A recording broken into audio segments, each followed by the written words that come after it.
සංසාර සතුරන් අප පසුපස විවිධාකාර ලෙසින් පැමිණෙති. එහිදී අපගේ ඥාතීන් ලෙස ළඟම හිතමිතුරන් ලෙස සසරේ විවිධ අවස්ථාවල පැමිණෙති. ඒ සංසාර ගනුදෙනු ඉතා දීර්ඝය. ඇතැම් අවස්ථාවල අපේ මව හෝ පියා ලෙසද මේ සසර ගනුදෙනුකරු හමු වෙති.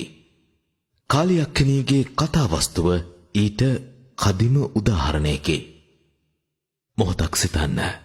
මේ සසර නවත්වා ගැනීම හැර මේ ගනුදෙනු අවසන් කරන්නට වෙනත් කිසිදු විකල්පයක් නොමැත.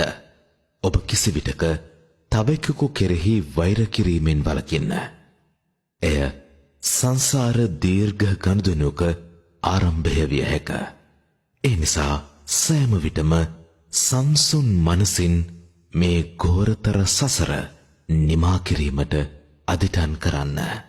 නහි වේරේන වේරානේ සම්මන්තිද කුදාචනං අවේරේනච සම්පත්තේ ඒස ධම්මා සනන්තනෝ.